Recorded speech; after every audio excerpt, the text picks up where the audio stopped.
Jaya Radha Madhava Kunja Bihari.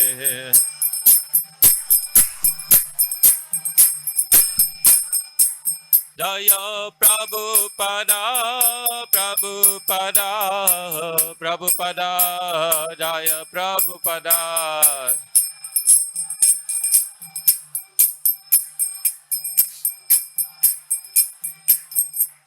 Prabhupada, Prabhupada, Prabhupada, Jaya Jaya Prabhupada.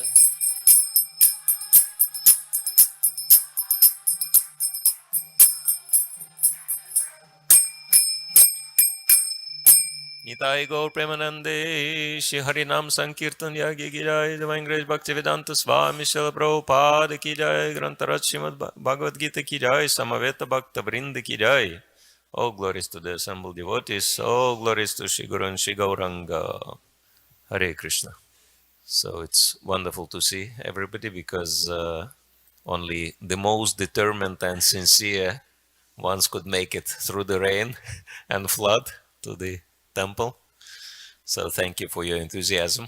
Today we'll be reading one of the texts from Bhagavad-gītā as it is, translation purport by His Divine Grace Abhacharya Narayana Bhaktivedanta Swami Srila Prabhupada, founder Acharya of International Society for Krishna Consciousness. Bhagavad-gītā is a very well-known book all over the world because it is Krishna's instructions for human existence.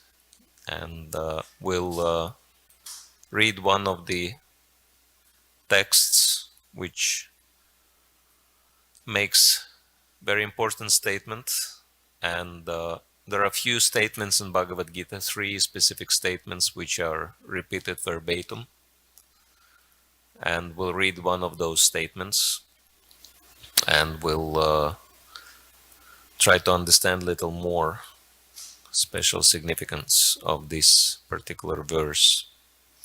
And before we do that, we'll express our gratitude and glorify spiritual masters, Srila Prabhupada, Vaishnavas, and the Supreme Lord.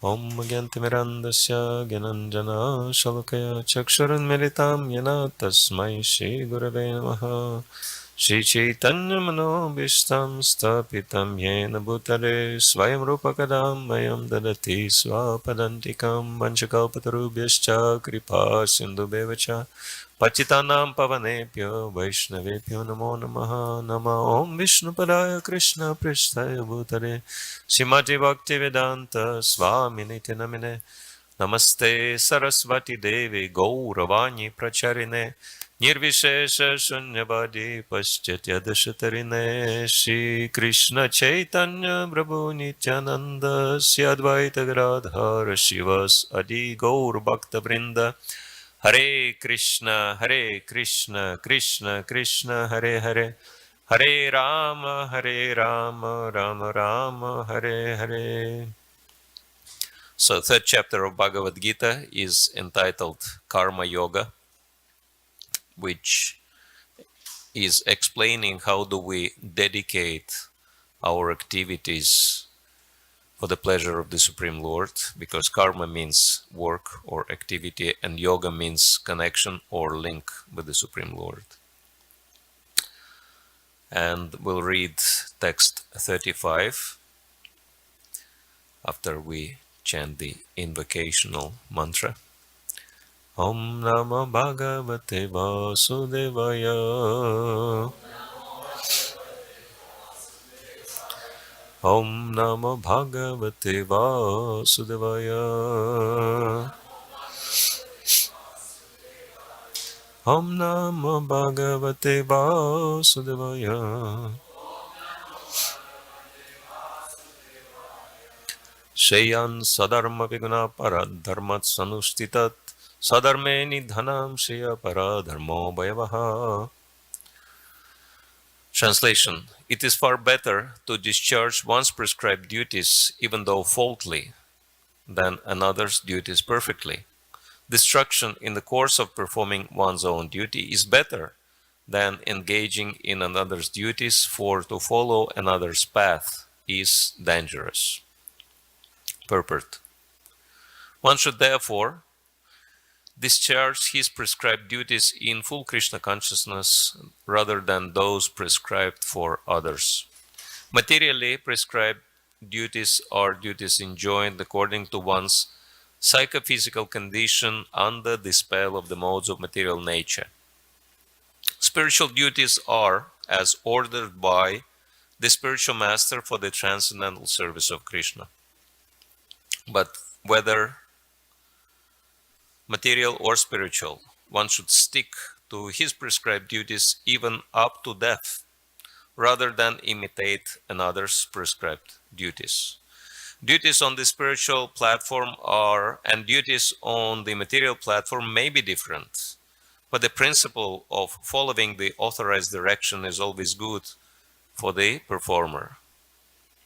When one is under the spell of the modes of material nature, one should follow the prescribed rules for his particular situation and should not imitate others. For example, a Brahmana who is in the mode of goodness is non-violent, whereas a kshatriya who is in the mode of passion is allowed to be violent. As such, for a kshatriya, it is better to be vanquished, following the rules of violence, than to imitate a Brahmana who follows the principles of non-violence. Everyone has to cleanse his heart by a gradual process, not abruptly.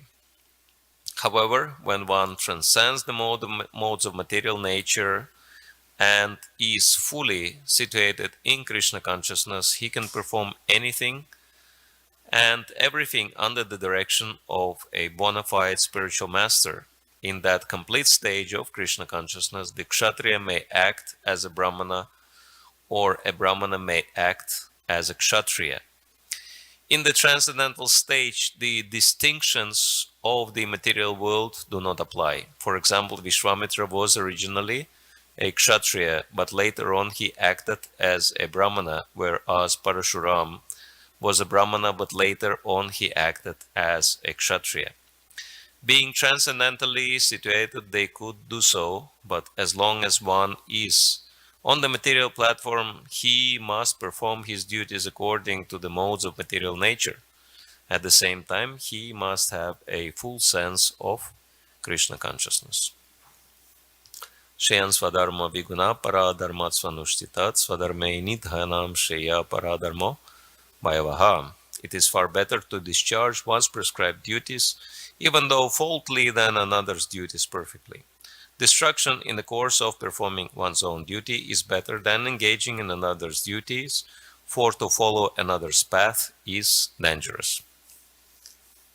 So, as we mentioned, this statement, specifically the first part of the verse, śreyān sva-dharmo viguṇaḥ parādharmat svanuştitat, is appearing in here in chapter 3 of Bhagavad-gītā, which is the beginning of elaboration on Bhagavad-gītā, because first chapter is introduction, second is summary, contents of Bhagavad-gītā summarized, and then from third chapter onwards Krishna elaborates on the subject. And then again the same statement, śreyān sva-dharmo viguṇaḥ parādharmat svanuştitat, which is, it is far better to discharge one's own duties, even though faultily, than the other's duties perfectly, appears in chapter 18, which is the conclusion of Bhagavad-gītā. And so we can understand that in the beginning of elaboration, this statement is made, and at the conclusion, this statement is made again, which shows its significance. So if Krishna says the same thing with the same words twice in Bhagavad-gītā, it's worth to pay special attention to that statement. And duty, that's very interesting subject matter. Duty means same like obligation, right? So, whom we are obliged to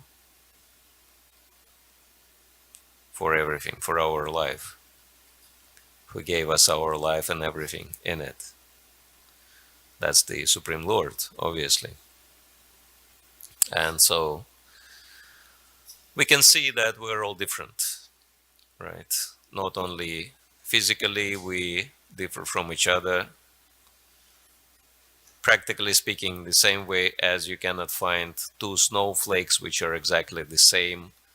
So you cannot really find two people who are exactly the same, even twins. There will be some difference, right?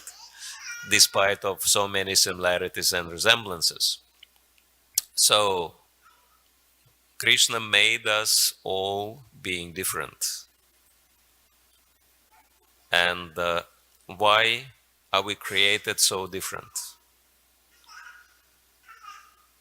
Well, first thing, of course, it would be really boring if we would be all the same. And actually, this is the reason that Krishna created us all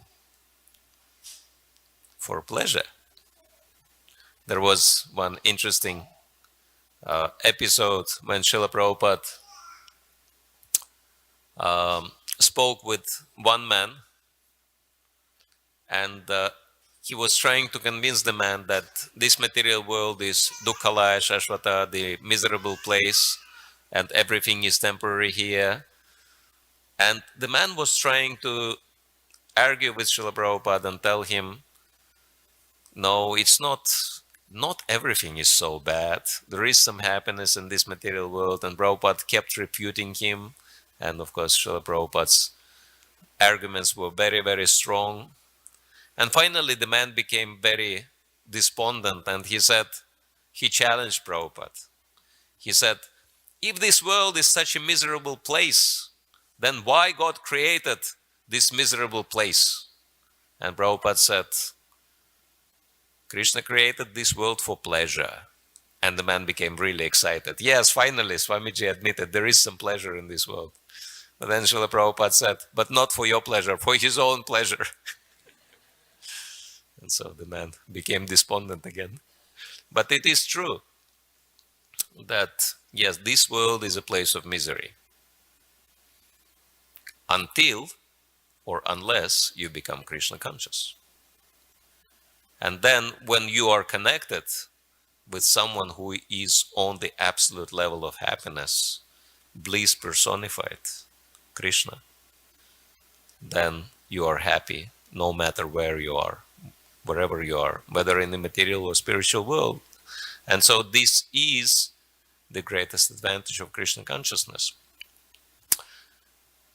And coming back to this specific and very important subject matter, we can say that everything in this material world has dual purpose, right? You can take whatever. Any example. And for example, money, right? Money is the honey, as people say, right? Because money can buy a lot of sense gratification. And we know that sense gratification brings miserable results. Because according to the laws of karma, as much as you enjoy in the material world, that much you are bound to suffer, right? And so we can understand that if money is used for sense gratification, then it's a recipe for disaster. It means problems guaranteed. But then, what is the original purpose of money? Yes, money is meant for pleasure, right? But for whose pleasure? And where the money is coming from? In Krishna consciousness or in Vedic culture, those of you who are originating from India and familiar with the original culture, money is called Lakshmi, right? And why money is called Lakshmi? Because it's an expansion of the goddess of fortune, who is meant to serve the Supreme Lord and bring him pleasure. And therefore, the same money which makes people so miserable when they use it for selfish purposes, like Ravana, he stole Sita Devi from Lord Ramachandra and tried to enjoy Sita Devi, who is the original Lakshmi Devi. And we know the result was complete destruction, right? Because Sita is meant for the enjoyment of Lord Ramachandra, Lakshmi is meant for the pleasure of Lord Narayana. And so we can understand that the same money which brings so much misery in the material world, you know, people kill each other for money, people cheat each other for money, people do horrible things to each other for money. We know it very well, right? But the same money used in Krishna's service, when it is given for the Supreme Lord, for his pleasure, it gives unlimited benefit. So we can understand that whatever is there in the material world has these dual purposes. And so, using that example, we can understand that from the start, we have something which is given to us in this lifetime by the Supreme Lord, and that is our nature, right? Certain, not just physical characteristics, but certain personality features, abilities, qualities, something which only you have and nobody else, not only on this planet, but in the entire universe, has that particular specific combination. So you are unique in the same way as everybody else is unique. And why are we created in a unique way? Again, that nature has dual purposes, right? So what is the material purpose? What people are using their qualities and abilities for? They use it for themselves, for their own enjoyment, to achieve something, to enjoy it, and get ahead of everybody else, right? Succeed. And ultimately, we can understand it only brings misery, right? Because people hope that I'll become successful and then everyone will admire me, but at the end, they only face jealousy and envy and competition from other people. And so-called love and admiration is not real at all, even though it may appear to be. The story of John Lennon is very instructive in that sense, because he was admired by so many people. Probably he was one of the most celebrated personalities on the planet, and he had so many fans. And then one of the biggest fans of John Lennon waited for him next to his hotel where he stayed.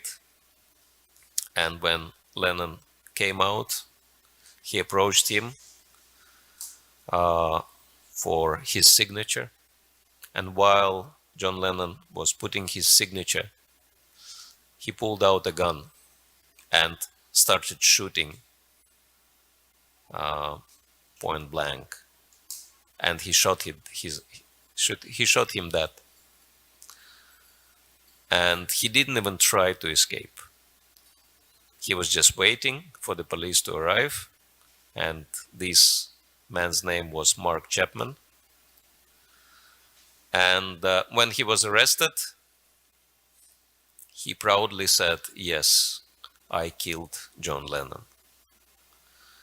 And on the way to the police vehicle, already one man approached him, a publisher, and made a contract with him for the exclusive rights to distribute the book entitled "How Did I Kill John Lennon?" And he promised him $1 million, can't remember dollars or British pounds, for that book as a royalty. So we can see, and when the life of this man was studied, he was eating, sleeping, and breathing just Beatles. He knew all the songs, and the walls of his apartment were completely covered with the posters of Beatles, etc. Beatles and John Lennon was his life and soul. So he really admired John Lennon. He really loved John Lennon so dearly that he killed him. So this is the story of material love. This is the story of material success, because people don't love each other. They love money, they love fame, they love beauty, and it's not real love, it's called lust, because they want that thing and they don't care about the person. So actually he did what he wanted. He killed John Lennon and he got his fame, because he became famous as John Lennon's assassin. And yeah, as long as people will remember John Lennon, they will remember Mark Chapman. So he got what he wanted. And so, therefore, there are so many stories like that. People chasing these dreams, and they don't understand that this is the, this is what will create misery for them. But then, what is the real purpose? Why are we created in a different way, with different abilities and characteristics and qualities? What is the real purpose of our natures? That is to serve Krishna. Because if we use our nature in Krishna's service, then this is the purpose. And then in this, we can achieve perfection. And therefore, it is very important subject matter for us, that, we came to this world, and God created us, and He has purpose behind what He wanted us to come to this world for. And it's very important for us to understand our purpose. Of course, nowadays they say that even dog has purpose. That the entire LA is covered with these posters, dog's purpose. But really, before we understand dog's purpose, it's good to understand our own purpose. And why we were born, as Mark Twain says, the 2 days in your life are the most important ones. First is the day when you took birth, your birthday. Obviously, people celebrating that. But the second most important day in your life is the day you realized why. Meaning, why have you taken birth? What's the purpose of your life? And so Therefore, Krishna is stressing this point, that we need to understand our sva-dharmo, our original nature, and act according to that nature in his service. If you act according to your nature, even in the material world, if you act according to your purpose, you'll become very, very successful. And we see those examples, so many examples. And it doesn't even matter what the nature is. As long as you act according to that nature, you'll be successful. We see, for example, in terms of Vedic understanding, we know that the topmost class in human society is intellectual class, brahmanas, right? Then below them are kshatriyas, then vaishyas, and then what's the bottom level of human society? Shudras, right? Those people who serve others. And therefore, many times we think, oh, it's good to be a brahmana and serve Krishna as a brahmana, and Shudras cannot really do much.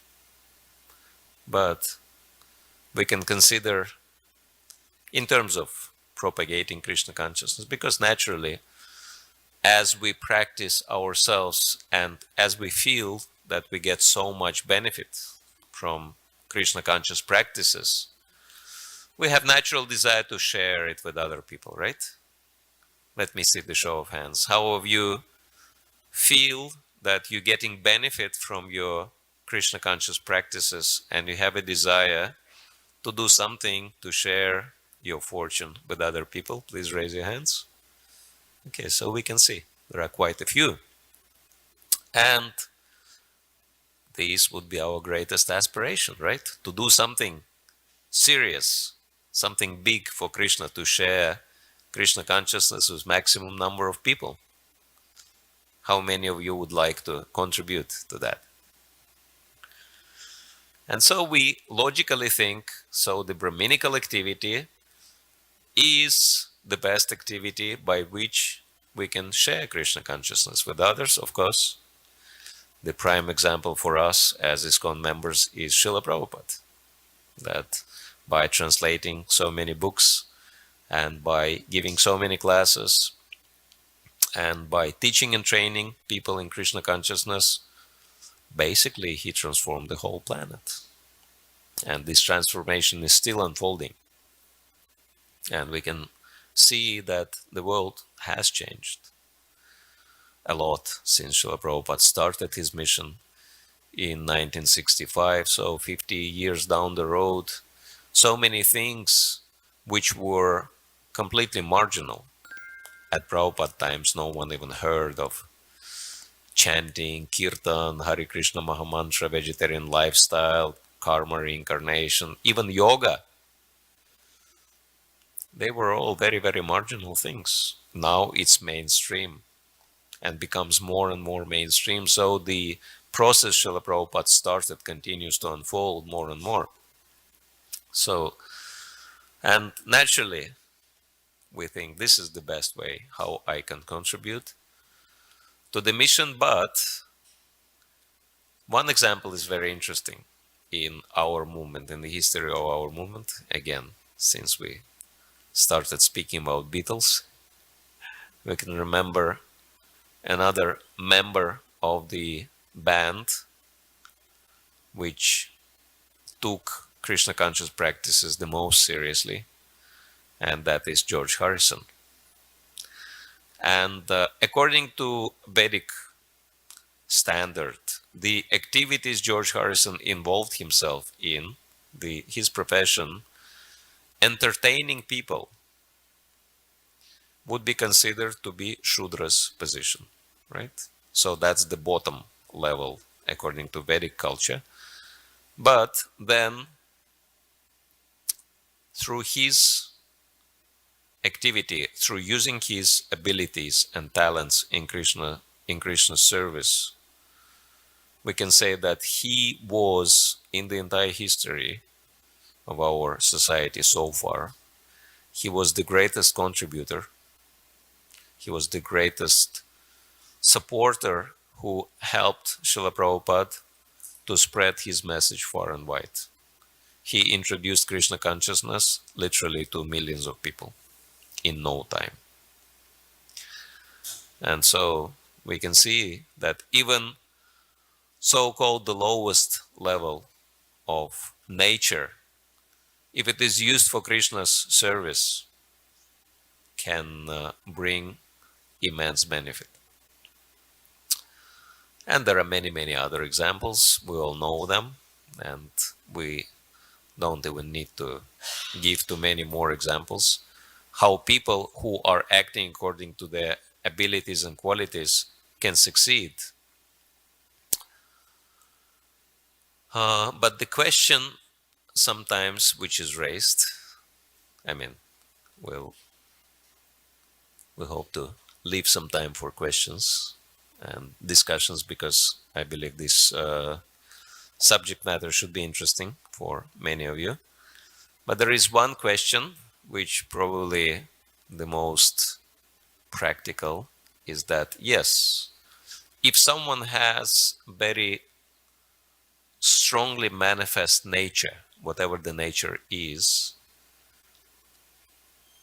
like someone is a musician and really gifted musician, then he can use that ability in Krishna's service and achieve great heights, great success, and then can use that position or fame in Krishna's service. Or if someone is very, very successful in business, he can make a lot of money and, of course, can use his wealth in serving Krishna.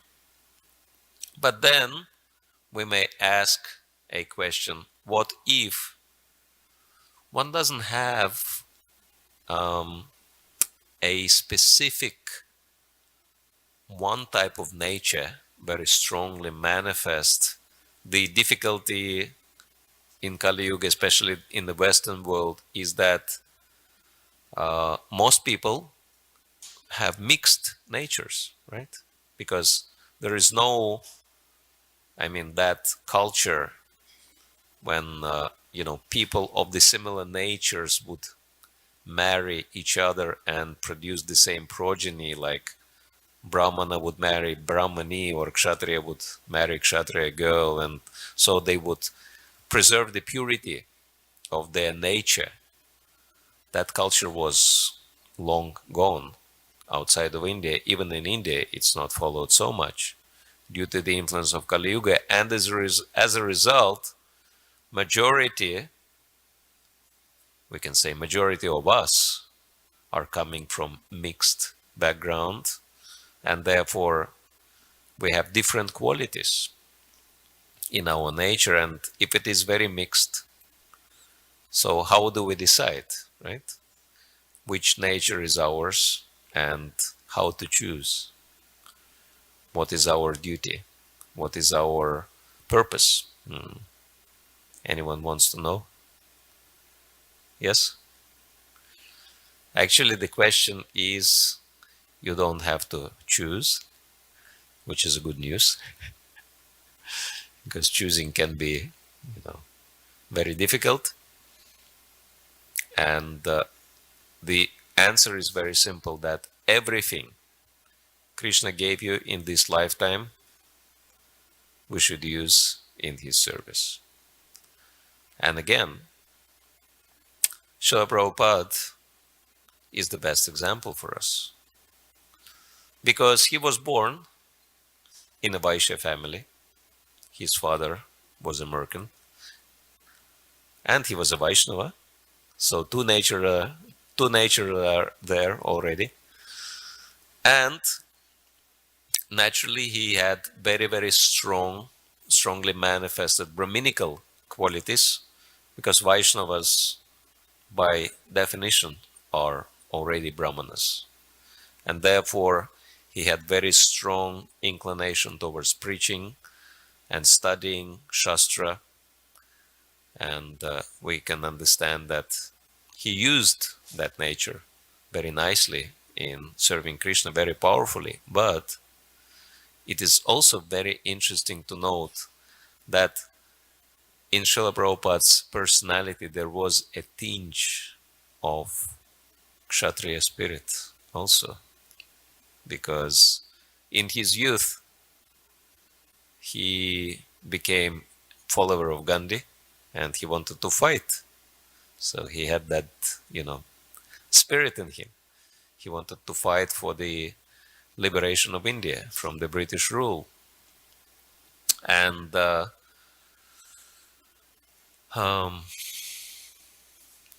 this was the challenge he put forward to Bhaktisiddhanta Saraswati during their first meeting, right? So he really put his heart and soul into fighting for the freedom. He was a freedom fighter. And there are so many statements he made also about himself. He was saying one time, I want to leave my body on the battlefield fighting for Krishna like Arjuna did, right? Meaning Arjuna didn't leave his body on the battlefield, but he was fighting for Krishna. And so Srila Prabhupada was saying, I want to keep fighting with Maya. And he was saying that Krishna consciousness means to declare war on material energy. And so that definitely he had this spirit in him, right? And we can understand that this particular spirit made it possible for him to do what he did. Because if he would be just a pure Brahmana without this drive, right, to fight and establish and conquer the world for Krishna spiritually, right? This is what Srila Prabhupada wanted to do, and this is what he did. He would never be able to make this step. It was literally leaping into the abyss, boarding Jaladuta. And we can understand that after 70 years of age, to do such a thing is unbelievable. He realized, and he was warned, that Sumati Morarji warned him, Swamiji, you will die. Where are you going?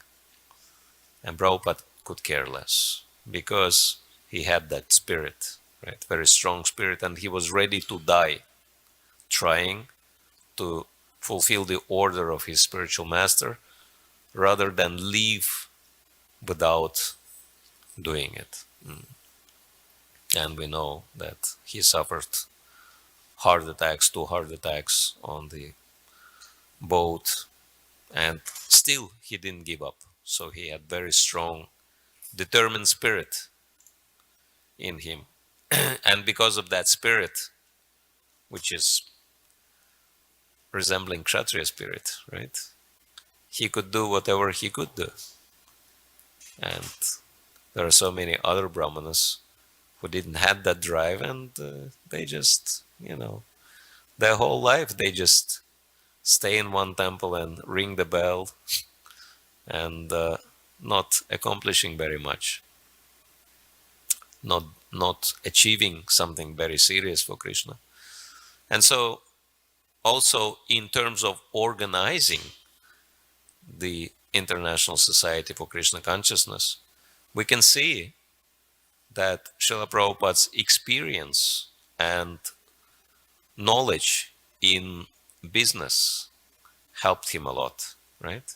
Because organizing principles are the same.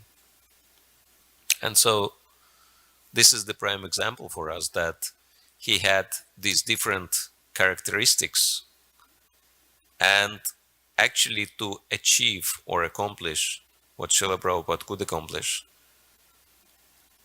became possible only because all these qualities were combined and perfectly utilized for Krishna. And we can see that this was the purpose. This was the purpose he came to this world for, and this was predicted in the very beginning. And when he fully utilized this purpose in following the instructions of his spiritual master, he achieved perfection. And so this is a good lesson for us, that we don't have to choose.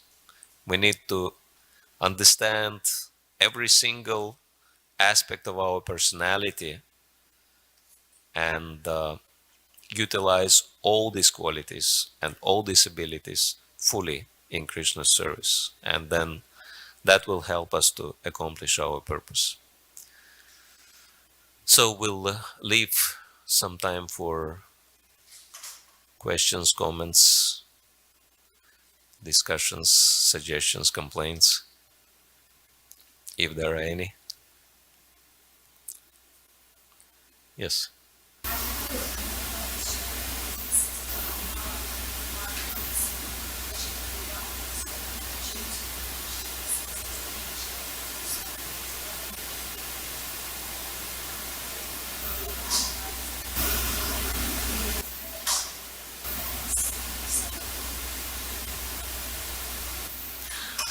Why it is said that we should not do the duty of others?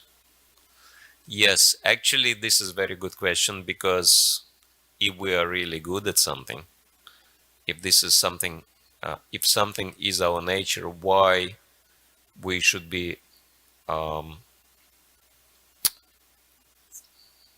discharging somebody else's duty, right?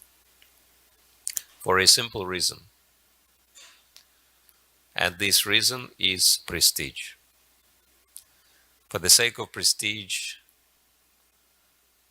people can forsake whatever they're supposed to be doing for Krishna and will try to imitate the duty of others.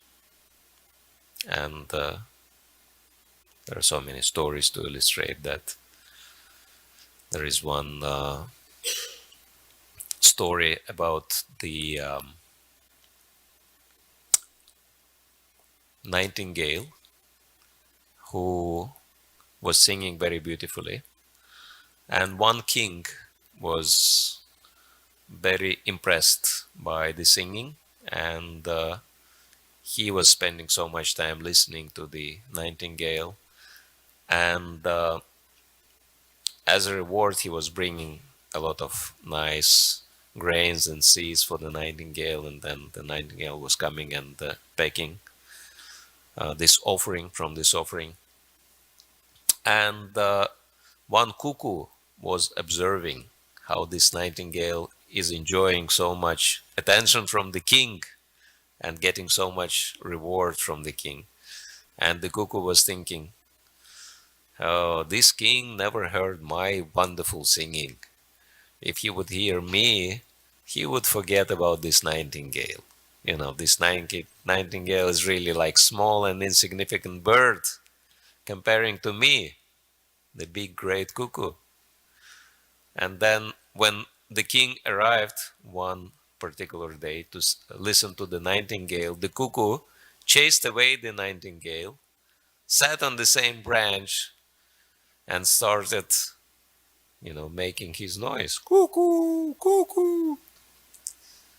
And the king got so disgusted with the situation that he ordered his servants catch this cuckoo and bring him here. And the cuckoo was so much absorbed in, you know, the ecstasy of his singing that he had his eyes closed and he was anticipating, you know, great reward for his singing. And when the servants caught that cuckoo, you know, this was real cuckoo bird, that the cuckoo was expecting, oh, now they will bring me to the king and I'll get my reward. And when the servants brought that bird, the king said, you know, for this, you know, impudent act of chasing away the nightingale and disturbing me, you have to pluck out all the birds of this cuckoo and let him go. And so this is what they did. They pulled out all the feathers. All the feathers from the cuckoo. And let him go. And then that poor cuckoo was sitting on the branch. And of course the other birds were coming and they were asking, what happened to you?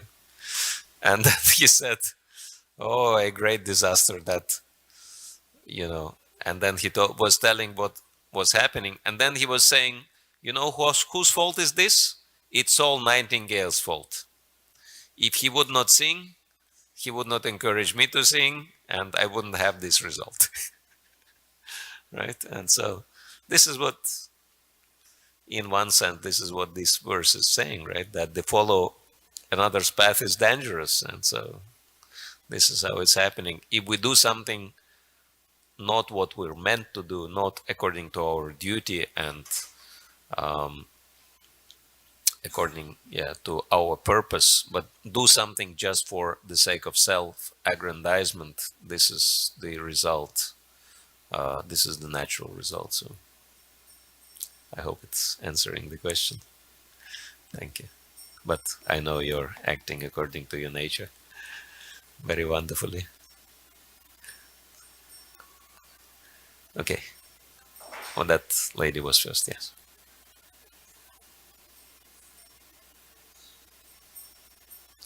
Yeah, we don't choose means that every single part of our nature, every single quality which is given to us by Krishna is meant to be utilized for him.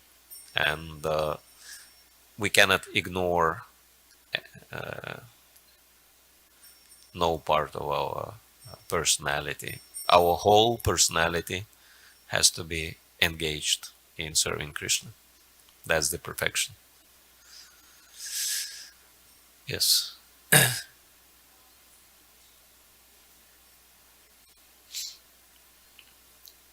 Okay, so how do we understand if it is our nature or if it is not? We can see, again, Srila Prabhupada is the perfect model for us, that if we do something for the sake of prestige or for the sake of material results, we will do the activity only if we get the rewards. But if we act according to our nature, and especially if we use the nature for the pleasure of the Supreme Lord, it doesn't matter that whether there are results or no results, if it is good or bad. There is one famous verse in Bhagavad-gītā, 2nd chapter, very funny one. It speaks about rights. Like nowadays, everyone is so much concerned, the rights, these rights, that rights, human rights. And so the entire Bhagavad-gītā is speaking only about duties, and there is only one verse which speaks about the rights, right? About right. What is the right for Arjuna? And so Krishna says, Karmani vadikaraste, ma phalishu kadachana.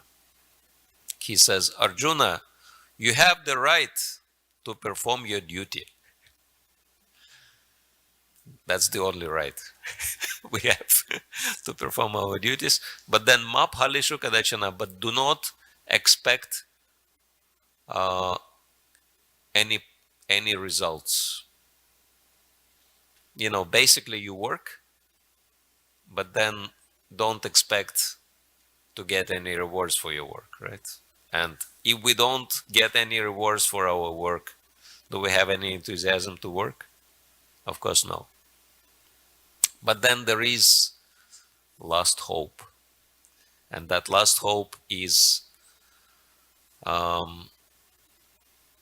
that we get recognition for our detachment, that we work selflessly without getting any results, right? Okay, we can give up the physical results, but at least we want to be recognized as selfless people. right?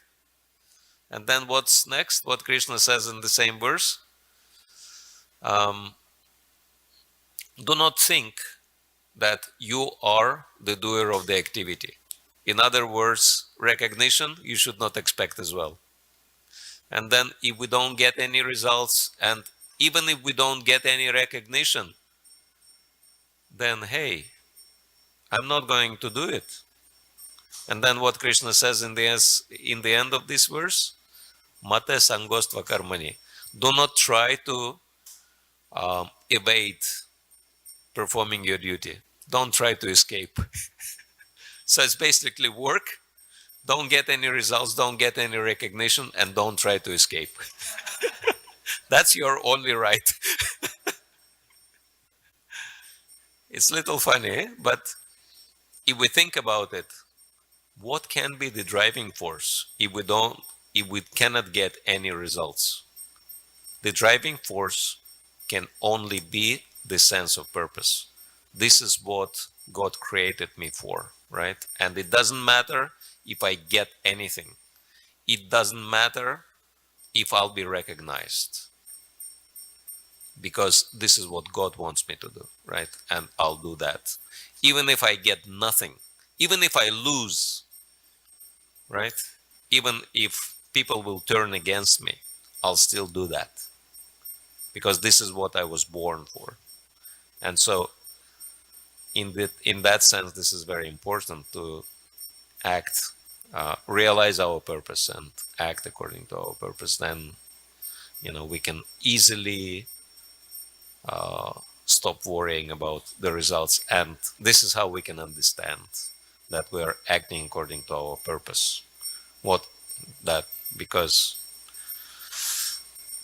even in the material world, people who are acting according to their purpose, they do it regardless of the results.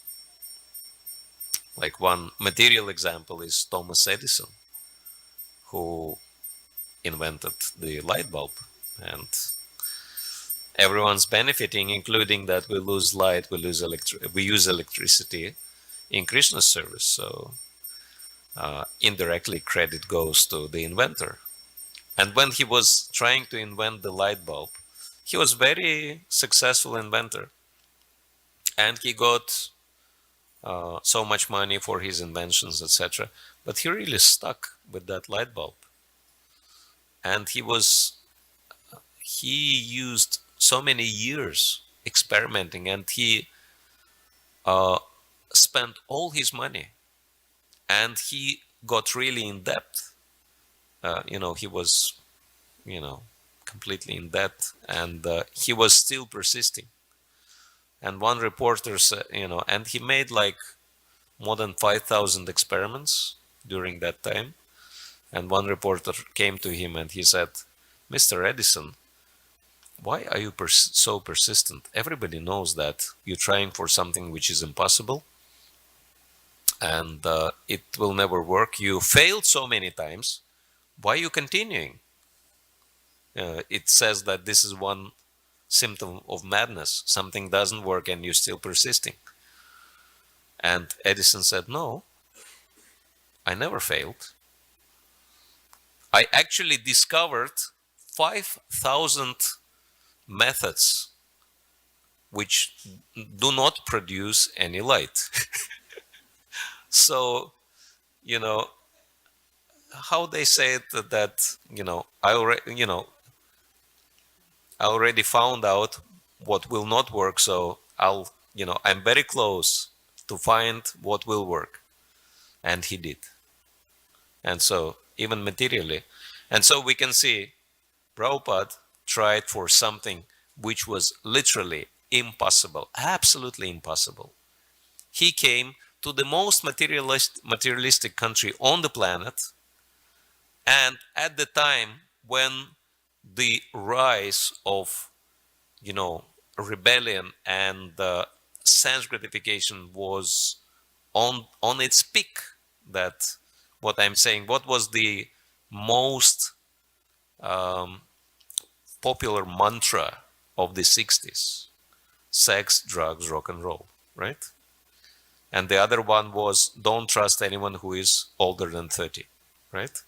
And here comes Srila Prabhupada, older than 70, and he says, no sex, of course, no illicit sex, but for a materialistic man, no illicit sex means no sex, right? Otherwise, what's the purpose? No drugs and no rock and roll.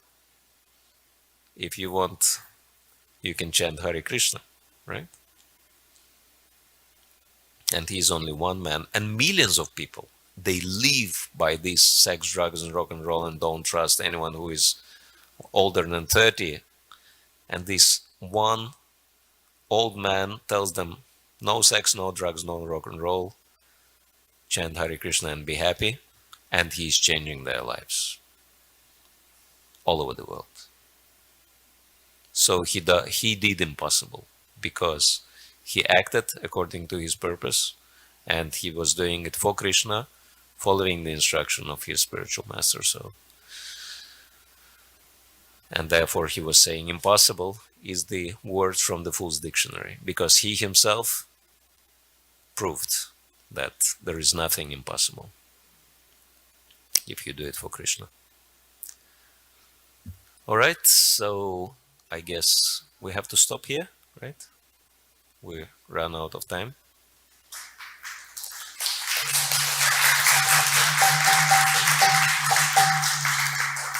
Thank you all very much. I wish you all the best in serving Krishna according to your purpose.